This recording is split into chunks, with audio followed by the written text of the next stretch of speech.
This week on the Baseline Podcast, Josh and I talk about the NBA Finals. We predict who's going to come away with this series. Will it be 6 games? Will it be 7? Will it be the Boston Celtics or will it be the Golden State Warriors? And we discuss each key player that will make it happen. And then we talk about the NHL playoffs, more specifically the Stanley Cup Finals. Will it be the Colorado Avalanche or will the Tampa Bay Lightning pull away their 3rd straight Finals championship? Then you get to hear another epic rant from Josh about the Cleveland Browns and the Deshaun Watson situation. All that and so much more coming up on the Baseline Podcast. Hey, everyone. Welcome back to another episode of the Baseline Podcast. I believe it's episode 39, which is just a lot of episodes, but we are back. There's Josh. I'm Ben. We are here to talk about some sports.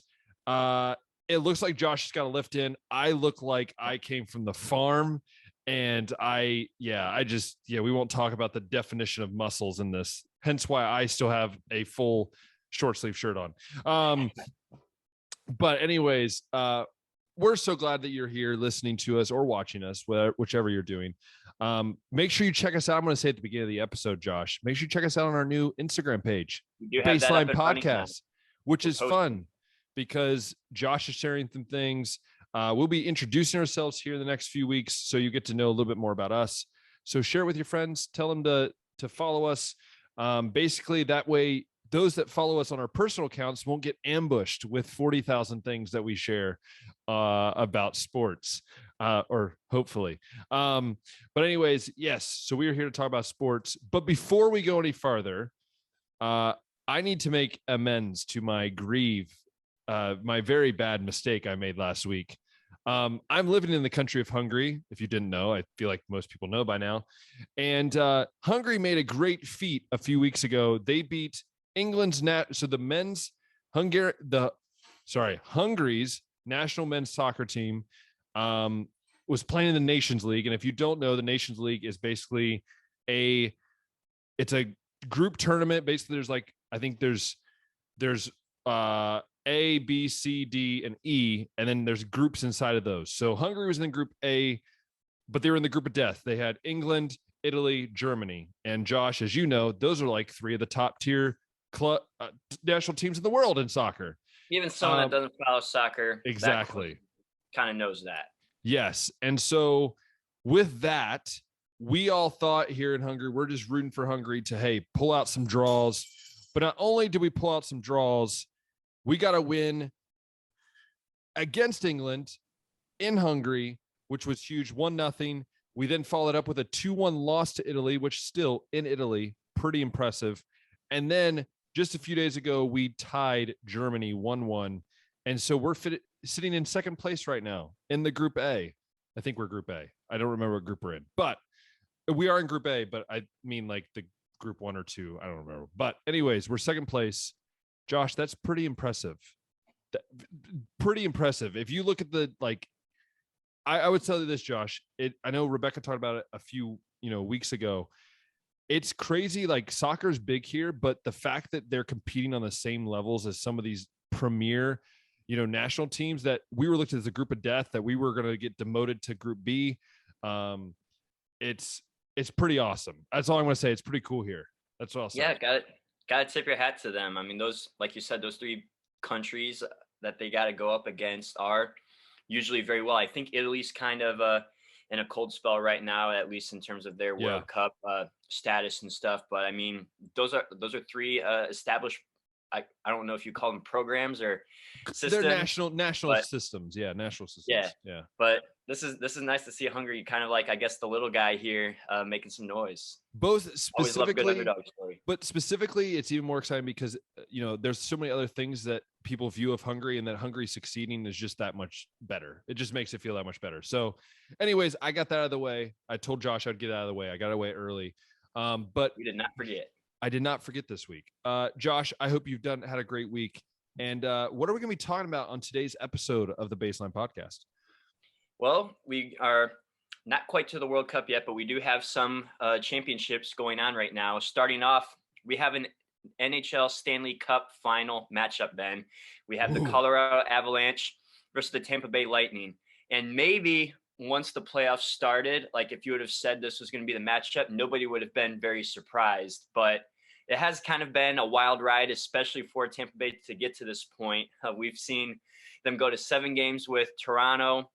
We've seen them then sweep the Florida Panthers 4-0, who were the regular season's best team. And then they went to the Rangers, go down 2-0, fight back to go win the next 4 games. They're in the Stanley Cup for the 3rd straight year in a row. And it could be their 3rd straight win. If they can get past Colorado, though, it's not going to be an easy task, though, because Colorado has only lost twice this whole postseason. It was 2 times to the Blues, I believe it was in the semifinal round, but they've gotten a couple sweeps. Their offense, I believe right now, most goals per game this postseason. So it should be a pretty interesting matchup. Maybe on paper, Tampa Bay is the better defensive team with the way that their goalie's been lately, just absolute animal. I got to double check his name here so I don't mess it up. It is Andre. I remember that's his first name. Oh, have fun saying that name. It's probably some Vasilevsky. Russian name. Vasilevsky. Oh, that was good. That was good there, Josh. Andre Vasilevsky. Yeah. In his last 8 series clinching wins, Vasilevsky has allowed 0.25 goals per game, had 6 shutouts. So you can say when the game's on the line, this guy shows up. That's just his intensity level. And Colorado, like I said, they got a really good offense. So that's going to be, at least on paper, the first thing that I'm noticing. But also, Ben, the most important stat or fact of this matchup is that it's the first time in America's 4 I knew you're going to this. I knew you're going to this. The first time in America's 4 major sports leagues that the 2 teams that are facing each other have a team name that doesn't end with an S. That is actually really impressive. Like, it's kind of crazy. Also, to be fair, it's impossible for that to happen in the MLB and the NFL. That is true. Yeah. But in the NBA, if the Heat played the Jazz, they could be the second. Yeah, that is really fascinating. I go back to, like, I love how, like, last week I was like, yeah, I don't think the Lightning are really going to make it through. And now I just feel like I feel like the Lightning are like the Heat back in the 2010 to 2014 realm, where we're like, oh, well, they're probably not going to make it back this year. And then they make it back. You know, it's like they've been the underdog, I believe, every series because they've started off on the road all 3 of their postseason series. I assume that means that they were the underdog, and they're going to be the underdog again against Colorado. They got to go at Colorado. I think the interesting thing is, because I've heard, like, from people that live in Colorado, like, playing at Colorado is a very tough thing to do. Like, I guess their arena gets super loud. Again, I have only been to the Blue Jackets arena, which is not necessarily the most impressive venue for hockey necessarily, but they do have a cannon, so maybe that helps. But no, it's interesting because I think we look at this series, right, and we look at Tampa Bay, who is like, they've done well, but they've struggled, and then you look at Colorado, who's complete opposite, and your gut's always like, hey, go with the team that's, you know, striding high. But how many times we've seen the NBA finals, in the NHL, you know, in the NHL and MLB, where the team that has just been bumpy road, but they've progressed and they've persevered. How many times do we see that team, the one that comes out on top? Mm-hmm. Yeah, you can never really count anybody out. I mean, we were even kind of looking at the Rangers maybe being that team, because going against Tampa Bay, if they would have beaten Tampa, we were talking about that could be 3 straight 7-game series that they would have had to have won to be able to get to the Cup. But yeah, hockey's another one of those things too. Like, who saw the sweep of the Panthers right there, right? Like, Tampa Bay goes and sweeps the Panthers, like, after clawing past the Maple Leafs. Not that the Maple Leafs are bad, but I mean, the Panthers were number 1 seed, and then they go and just sweep them. Like, what the heck? Where'd that come from? And Colorado, I mean, we talked about it last week with the Edmonton matchup. Like, those are 2 very good offenses, but I think Edmonton's very much lack of defense is what hurt them in that one. But 2 very good offenses, and Colorado kind of pulls off the sweep there. Like, in a conference finals, that's impressive. Yeah. Level. So what do you think? What is your gut telling you here for this series? I mean, mine's kind of all over. I've all day today, I've been kind of going back and forth. Like, what am I going to choose? How is this going to go? What are you thinking? Yeah, so I don't think I have the hockey brain to really pick apart everything, but I can tell you a couple things here. Colorado is 5-2 at home this postseason, 7-0 on the road, while Tampa Bay, they're 5-4 on the road, 7-1 at home. These 2 teams have faced each other in the regular season twice. Colorado took both of those matchups. As I already said, Colorado has the top offense, but Tampa Bay definitely has the top goalkeeper here. And Colorado's kind of been switching between 2 different guys. So I can't really tell you any players that are going to be important to watch other than Braden Point at Tampa Bay, as well as Vasilevsky at goal. Over on the Avalanche side, I got to pull up his name. I believe it's Nathan McKinnon is their top offensive player. Kind of was going at it with McDavid in that finals. So, yeah, like my gut wants to just go with Colorado just because I feel like Colorado's been that team that I've not overlooked, but I've definitely picked against them a couple times this postseason already. And but then again, Tampa Bay, I mean, that they are just creeping right up on you. Fighting, man, in 3 straight. I mean, I know everyone likes to hate on dynasties, but since I'm not really hardcore into hockey just yet, I'm still kind of in that stage where it's like seeing dynasties like kind of start or cool. Like how some fans kind of thought it was cool seeing the Warriors rise, the Patriots rise up. And most like football and basketball fans were like, we hate these guys. Like, beat them. But I'm kind of enjoying watching hockey just because I know how tough it is too with the way that the salary cap works in hockey, how tough it is to keep it's very hard, together. Like, that's why you don't see this too much. The last team that I think played in 3 straight was Wayne Gretzky's which wouldn't make Oilers. Sense. And the last team to win 3 in a row was the Islanders, which was also back in the 80s. So it doesn't happen a lot. So I kind of want to lean Colorado, Ben, to be honest. Colorado in a 7-game series. I am with you. I as you know, I picked Colorado at the beginning when we discussed the NHL playoffs. I said that was my team to look out for. That's been my pick for the last few series. And I'm going to stick with it. I think Colorado, I think Tampa Bay, yes, they've grinded and everything, but I look at consistency. And I know it's kind of like counterintuitive what I just said earlier, but I do believe, though, this Colorado team can make it. I think if Colorado goes up, if they can go and get a couple games at Tampa Bay, they're going to be fine. They've been just playing nearly flawless hockey. So I think I just think Colorado. I don't want to say Colorado in 6. I'm not going to go 7. I want to go 6. I think Colorado takes at least the first 2, maybe the first 3, and then maybe Tampa Bay squeaks one off here or there. But I just think Colorado's the team. They've been my team the whole time. And I think that's going to be the team that kind of pulls it out and into this crazy world of the NHL playoffs, which, by the way, the beards on point. That's all I'm going to say. The beards in the NHL playoffs is like, I played NHL like on the PlayStation. Favorite part was when I got to playoffs, I had all my dudes that like you didn't know could grow facial hair and now are just got some massive beards. So yeah, that's our update on the NHL. There's not much to talk about the NHL other than, the Blue Jackets hopefully will be back there next year, but so I doubt it. Game 1 is Wednesday night. I believe this is going to come out Tuesday. Yes, right? It's going to come out on Tuesday, Lord willing, or early or late Tuesday night, one of the two.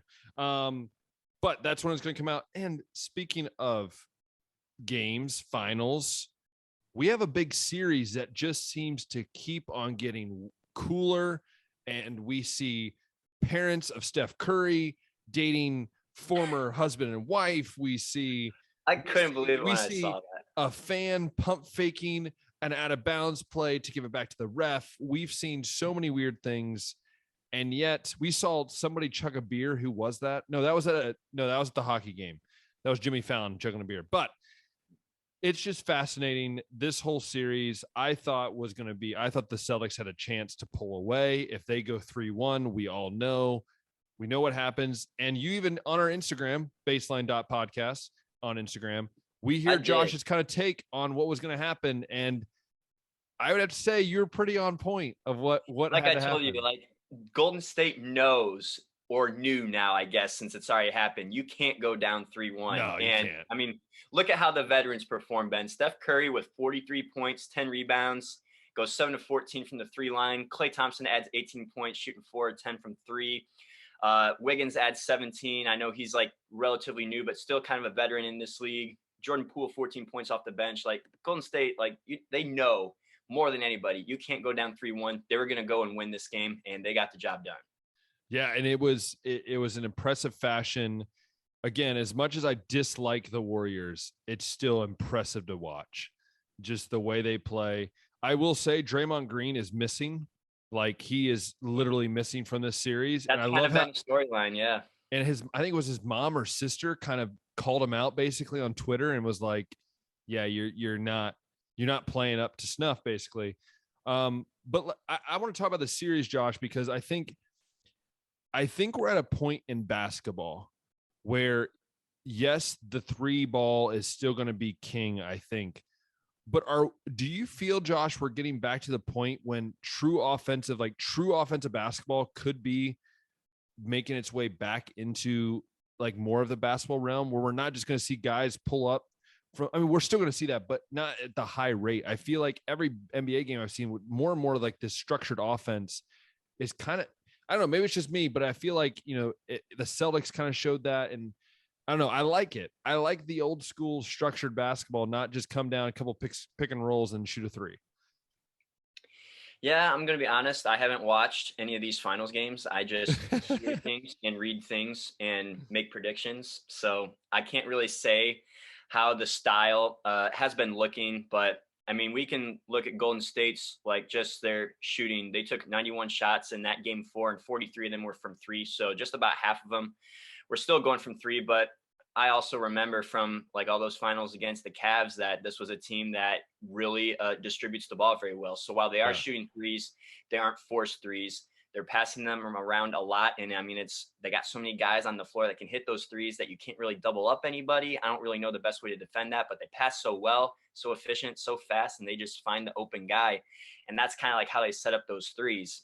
And Boston, I don't really know how they like to play mostly. I know they're taking less threes at least, but they also don't exactly have all the weapons that Golden State does from deep to be able to do that. But I do kind of, I mean, growing up and watching basketball, Ben, that was kind of the offense was more team. The mid range was something that you had to defend. The 3, I mean, there were guys that could hit threes. They didn't just take them as often, but that's another reason why I really like the college game, is I feel like there's a lot more team basketball, a lot more distribution than at least at the NBA level, where especially the last couple of years, we've been seeing like the growth of isolation, like offense and force threes and things like that. That have kind of really made me honestly like not want to watch the NBA as much. Yeah, and like that's what I'm worried about, because even in college, you're starting to see it more too, and it's like, there's always a right way to winning. And again, Steph Curry has changed the game of basketball. We both can say that. I mean, he has revolutionized the game of basketball. But I think he would even say, to an extent, you still need to have an offense. Like, I get tired of going to high school basketball games and seeing, these dudes chucking up 13 threes a game. Okay, I used to do that, but it was within the offense, not just dudes coming up from half court and doing the LaMelo ball and just chucking it. Like, I'm sorry, if I'm a coach, I'm pulling you out of the game. Like, it's about the team. And speaking of the team, a guy on the Warriors that has caught my eye is the way he's guarded Tatum. And his name is Nemanja Bjelica. Yeah, I can't really pronounce his last name.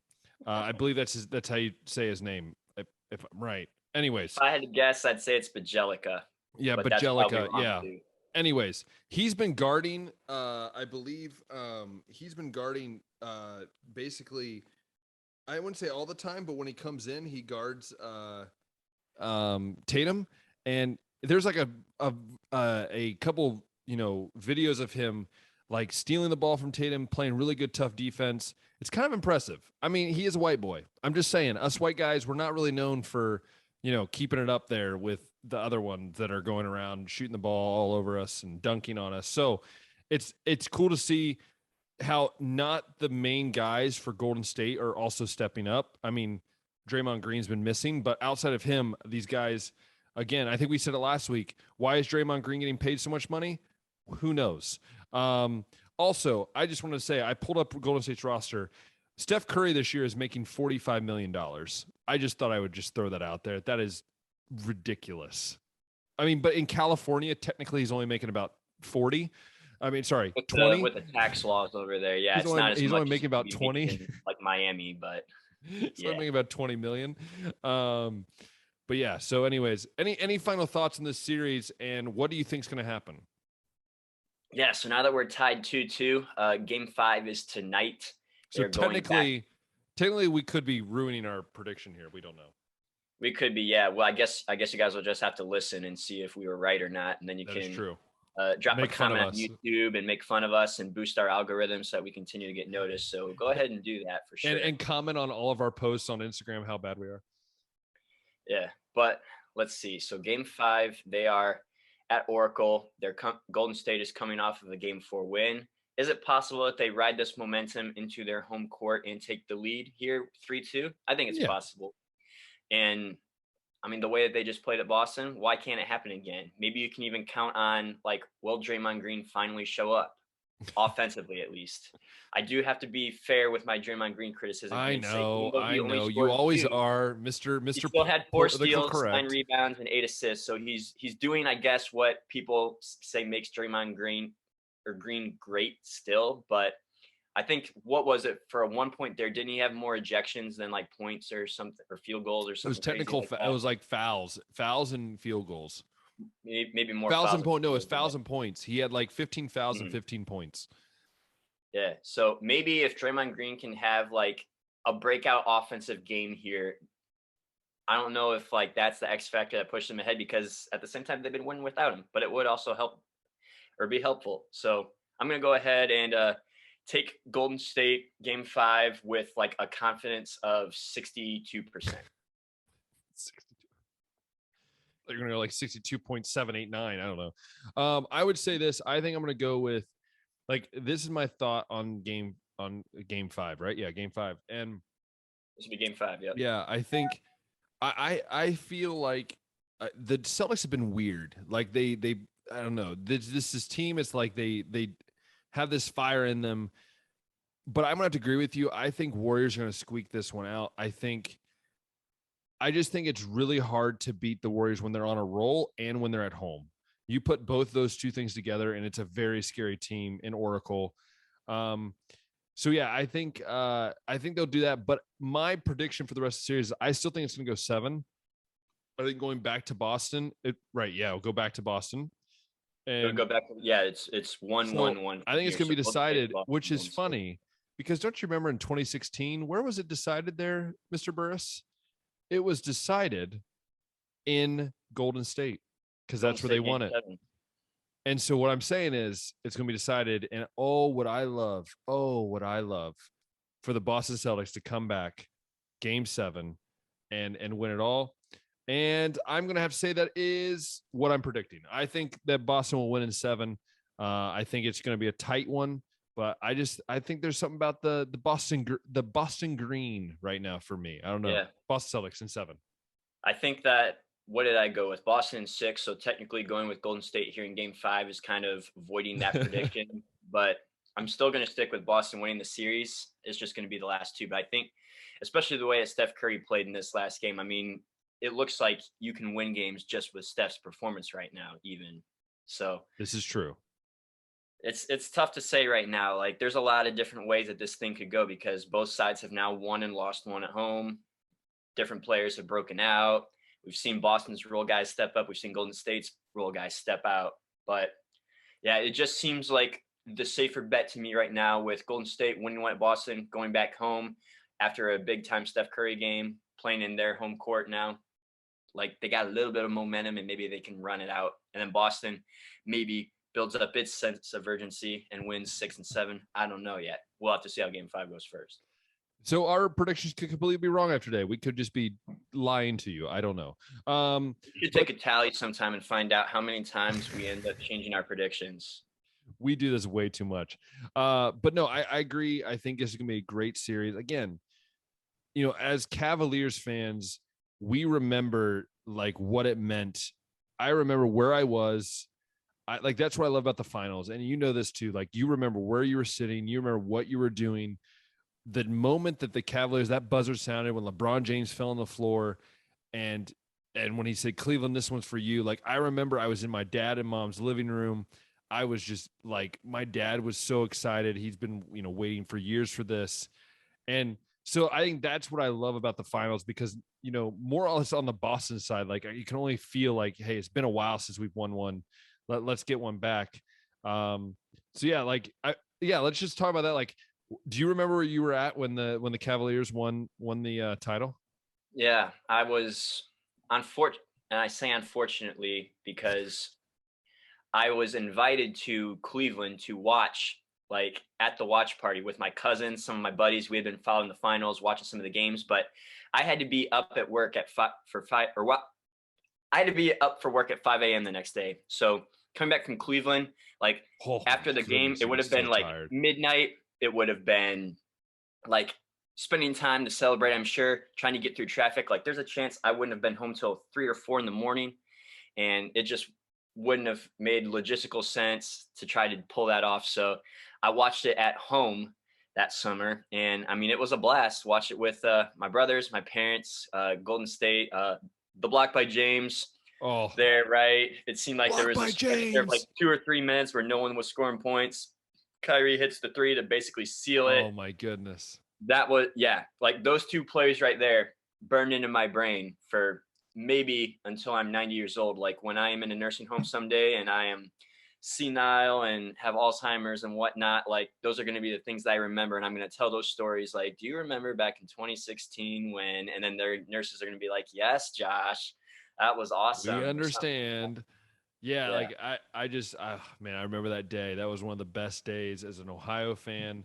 It's right up there It when would have Ohio. been super cool to watch it in Cleveland though. Like, Oh, that would have been, yeah, that would have been dope. but the next day at work was like the best day ever because everyone else had watched the game, and that's all we were talking about was Cleveland finally having a championship Yeah, it's that we all awesome. could witness.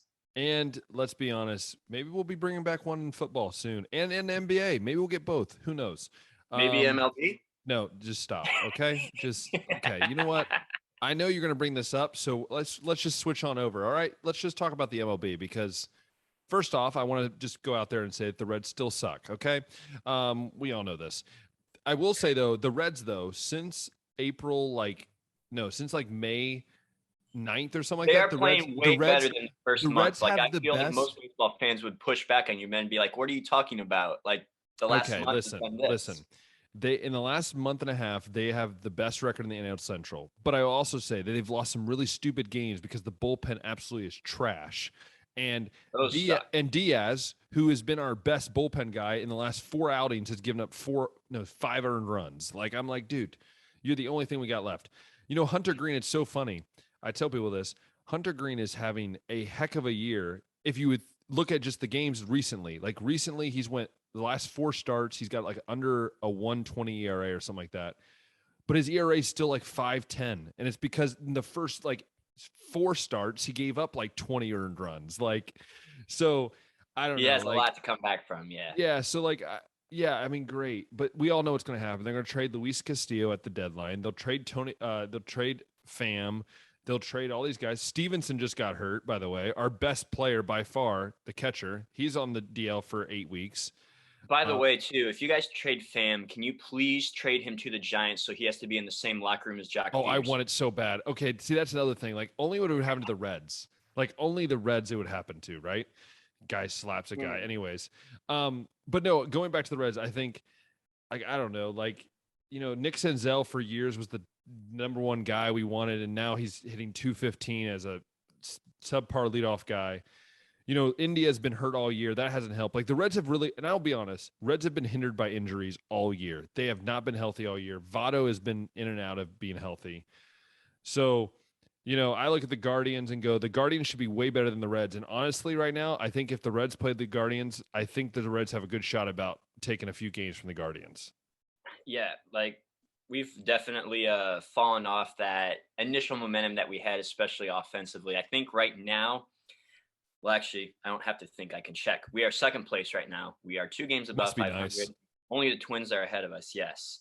White Sox continue to go down, and I have to bring this up to trash the White Sox. Did you see Tony La Russa? Yes.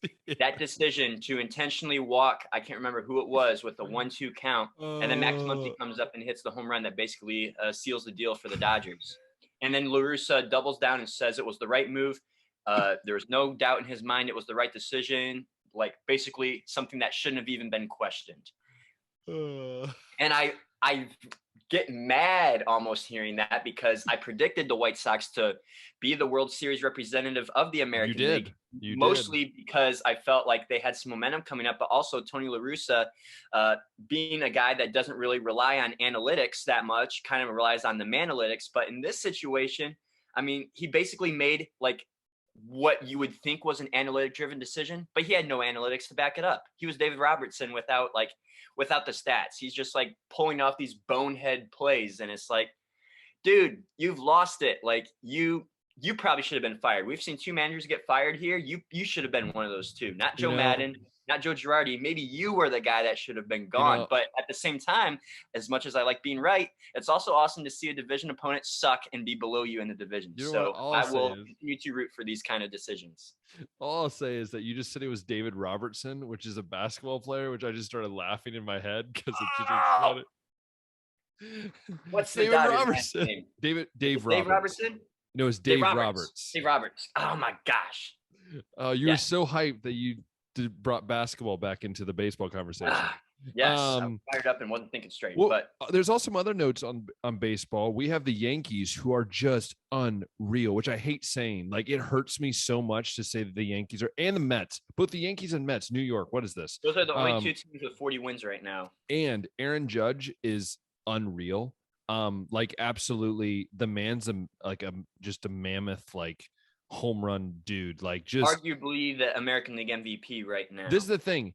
I want Ohtani to win back-to-back MVPs, but I don't think, like, you always hear those people like, well, he's a 2-way player, he should always win. I'm like, no, if the dude is not hitting well and the dude's not pitching well, he's not going to win it. That's the thing. And we talked about that before the season. Yeah, like how well does Ohtani, like, does he just have to be a 2-way player and be just good at both of them? Because he definitely can't suck at either one, because then it's like anybody could basically do what he's doing. And the question is, and we'll get to Ohtani in a second, but like, yeah, you look at Matt Carpenter, who the Yankees just signed like 12 days ago. In 10 games, he's got 6 home runs already. I'm like, this dude's been what a signing, right? Am I right? Washed up, and it's like, I was just going to bring that up before you just mentioned it, but yes. And it's just, it's ridiculous. The guy looks with a stash, looks like a pedophile, but that's besides the point. He's hitting homers. Judge is hitting homers. Anthony Rizzo's hitting homers. Dude, that lineup is scary. That lineup is deadly scary. Stanton lineup in there. Oof.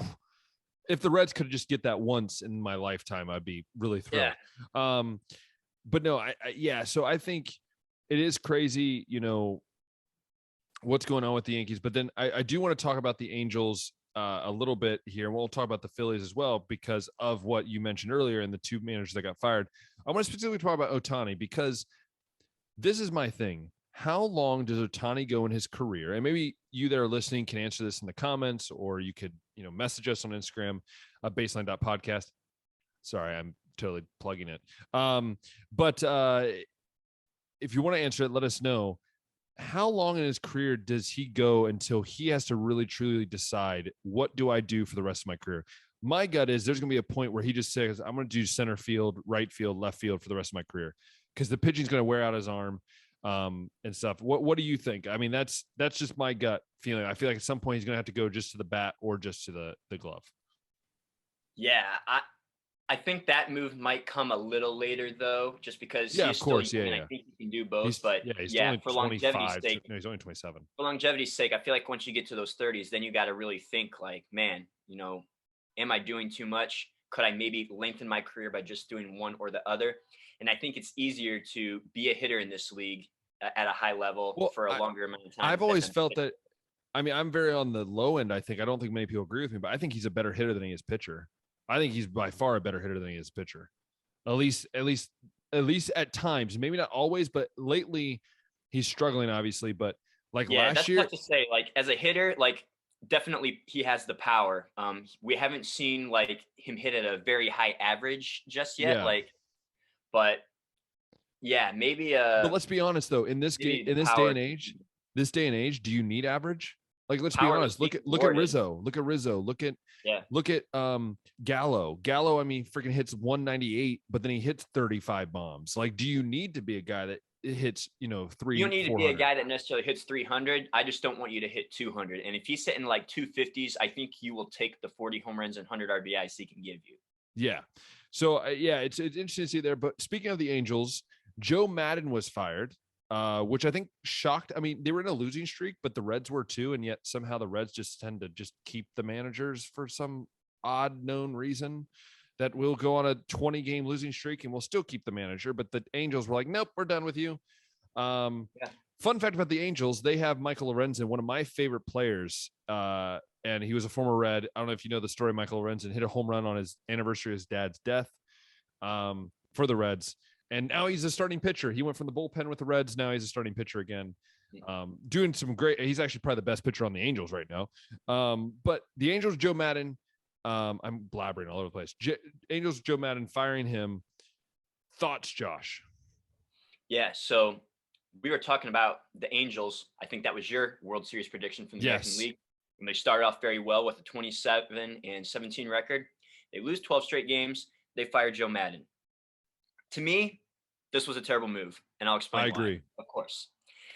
There's cold stretches and hot stretches in a 162-game season, Ben. We know this. We know a team can get hot for a little bit. We know a team can get cold for a little bit. But usually in the end, everything evens out, and we see the good teams on top and the bad teams end up at the bottom. We've also seen Joe Madden go back-to-back 60-something win seasons with Tampa Bay when he first started there. And in that third season, he takes Tampa Bay to the World Series. With the Cubs, he's winning 90 games a season, brings that franchise a World Series championship. Like with the Angels, this was going to be his third season, and it looked like they were turning it around with that winning start, at least. Like in his third season, I believe in all these places is really when things have really turned up, and the Angels go and maybe prove why they are the Angels, why they have had a lack of winning seasons. I think they've had 2 winning seasons in the last decade, despite having Los Angeles Dodgers money. Their front office goes and pulls a stupid clown move like this, firing Joe Madden, who's a proven winner in this league. I definitely think there's enough track record there to say that it's the Angels' fault, not Madden's fault. And yeah, I couldn't disagree more with this move. Yeah, I would agree with you. I mean, I think it was a weird move. Again, like I looked at the Reds lose what? They went 3-23 in the first 26 games, and they didn't fire their manager. Like, dear Lord, like at least if anybody deserved to fire their manager, it's the freaking Reds. Like, if anybody, right? And we have the worst owner in baseball, and the guy still maintained to keep his sanity. I think most fans would sympathize with the Reds manager because who's supposed to win with the talent that he's I know. Well, yeah, that's true. But also, I'm also wondering, is there friction behind the scenes? Was there something that finally boiled over, and they're like, you know what, fine, and you let him go? I don't know. What I do know is that I truly believe that I think Joe Madden will find a spot. I mean, honestly, the Reds, I will take him or Girardi in a heartbeat. Girardi actually was going to be the Reds manager a few years ago. He was the finalist for it, and then they ended up going backed out of it at last minute. So I would love to see him back or see him be the Reds manager. But so yeah, I agree with you. I think it was a stupid firing. Again, the Angels have proven once again that you can spend all the millions of dollars you want. You have 2 of the best players in the game of baseball sitting in your lap, and you are ruining it. And you are absolutely making yourselves clowns. And I'm not scared to say that. I'm going to be 100% honest with you on that. I think you have freaking Trout and Ohtani on your pay books, and you are wasting that talent. Yes, and you are wasting the talent that is there. If I'm Ohtani and his contract's up, I think in a year or 2 years, I'm going to either the other LA or I'm going somewhere else. Come to the Cincinnati Reds, I will take you.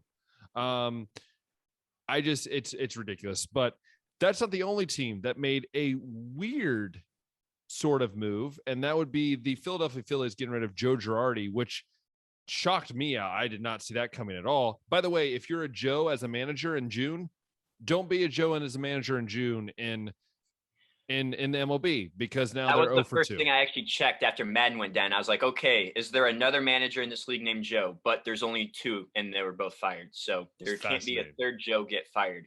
That is at true. Least this season. But I will say, I think the Girardi move, I wasn't as surprised by. I was more surprised by the timing because, at least in Philly's situation, if you were kind of on the fence about Girardi, I would have thought you would have either rode this season out or you would have fired him before the season started. Exactly. I think because at least in his time at Philly, he has a losing record. I think Philly's been very average under him. Like when you see like in their last 100 games, they're like 50 and 50. Their last 200, they're like 100 and 100. Yeah, it was like so weird. that. Yeah. Yeah.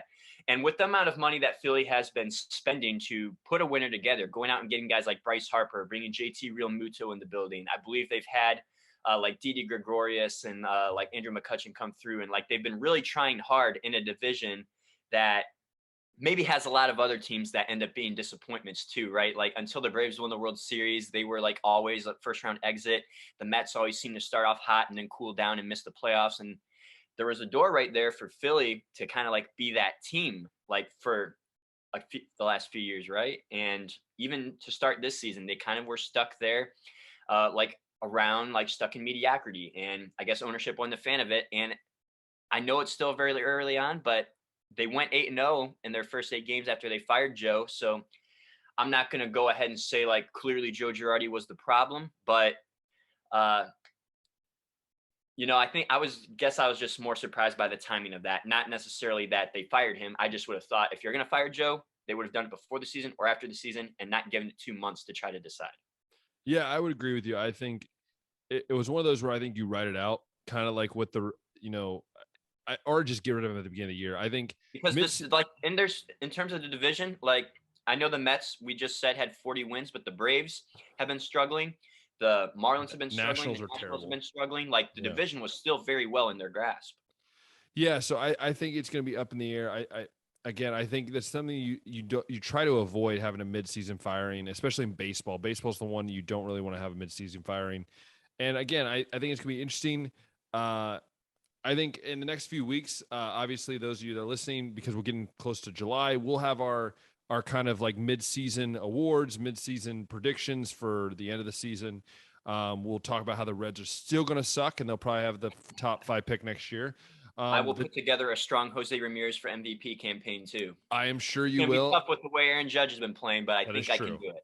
And we will also be talking about the MLB draft that will be coming up as well. We'll discuss that, kind of those kind of things. But before we finish today's episode, we're going to move from the baseball world to the NFL world, where some ridiculous contracts have been happening, and also some more just fun things about the Browns, because, we couldn't just have a normal week without more Browns drama and predictions and stuff like that. But we're going to mainly focus on some of these contracts that are happening in the NFL, and some of the things that we think are kind of interesting with what's going on. So, Josh, lead us into it. Yeah, we've been seeing the Rams kind of just shell out $100 million to this guy, $100 million to that guy. They're the new Cleveland Browns. Yeah. These aren't like the most recent of signings, I know, but Aaron Donald, there was speculation of whether or not he'd come back, and now he, I believe, is the highest non-quarterback. Yep. And then they managed to find money to pay Cooper Kupp, Jalen Ramsey, around a $30 million average. That just seems to be what receivers are getting paid now. And I don't know if you saw that clip on the Pat McAfee show with Andrew Brandt. They're asking him like how teams with the salary cap are able to put together like contracts like this, because the way that the NFL works seems like the best way to win is build through the draft, rely on guys on their rookie deals while they're younger to win you a Super Bowl, sign the important ones, maybe let some of those guys that aren't as important, like at the skill positions, like receiver, maybe defensive back, go. Don't waste money on those guys. Spend money on like the quarterback and the interior line, things like that. But the Rams just seem to be building like the New York Yankees style, right? Like they're not using any draft picks. They haven't had a first round pick since Jared Goff in 2016.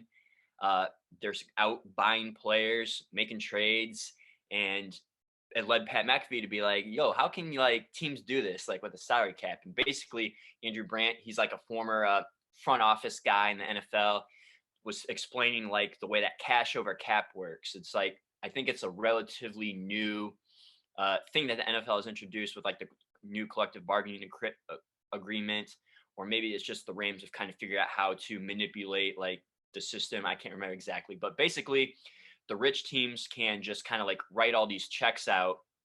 And I know there's like a little bit of a penalty or something like that, but it's just kind of like the cost of doing business, right? Like think of it similarly to like the NBA with luxury tax. Yeah. And maybe a little bit of a mix of the MLB with like being able to just shell out money. Like NFL teams that have the money are kind of able to do this with the way that contracts work. They just kind of either spread the money out or write checks up front because they have the cash in the bank already and can afford to do it. So it's kind of like, wow. So I guess the rich teams like the Rams, I would imagine the Cowboys are a The team that's Browns. rich enough to do this. We would think the Browns are rich based on the amount of money that they can just throw at backup quarterbacks, right? Did I just call Deshaun Watson a backup quarterback? Oh, we went there. Oh boy. Yeah, I kind of did do that just now, but it's because we don't even know, Ben, whether or not he's going to start.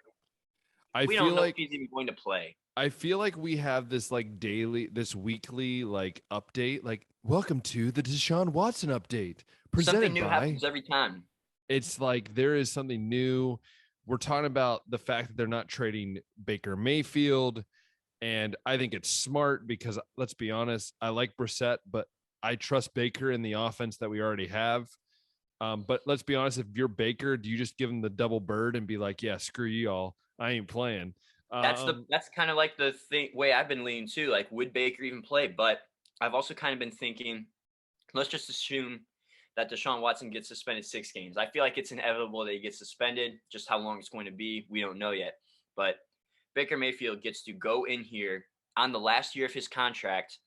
All these teams in the league think he sucks. That's why like the best offer for him has been like a 3rd-round pick, and Cleveland has to pay like 75% of his contract. And the Browns are like, no, we're not going to do that.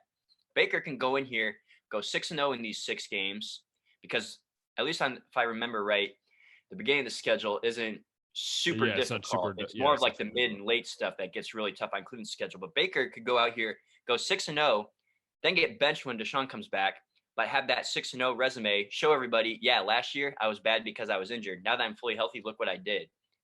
This is leverage Josh, that into money for him in the off season. This is Josh just trying to point out to the Browns that there was nothing wrong with Baker, truly, other than the fact that he was injured.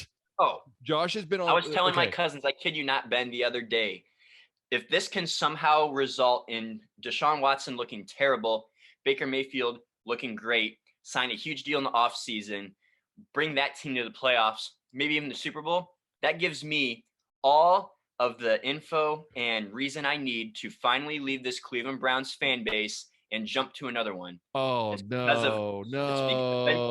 of blind loyalty that I've been continuing to stay with this Browns team. But if they have a situation where they pay $230 million to a quarterback they don't even need just to finish 4-12 and trade away the guy that they drafted number 1 overall that took them to the playoffs to begin with, I kind of got a reason, Ben. I got my reason.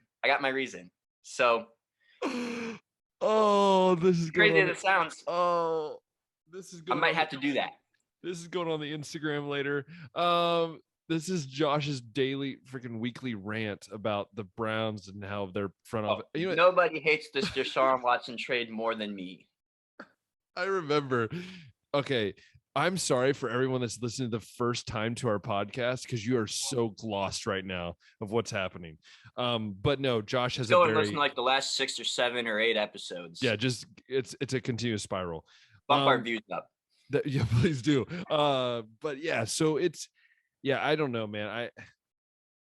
I'm trying to see the good in everything. And again, we do want to point out that we do not believe that Deshaun is guilty until he's proven guilty.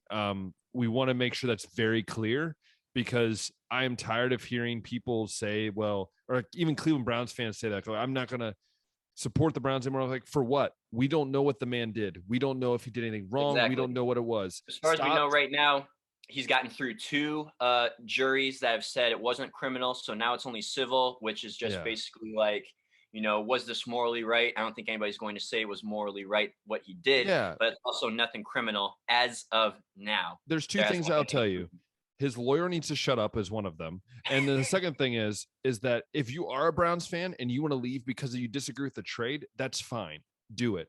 But if you're doing it based on the person he is, how do you know who he is? And that's the other thing I want to point out is that we don't know who this is. And also, why did he leave the fan base when they brought in Kareem Hunt? Exactly. Who actually did something.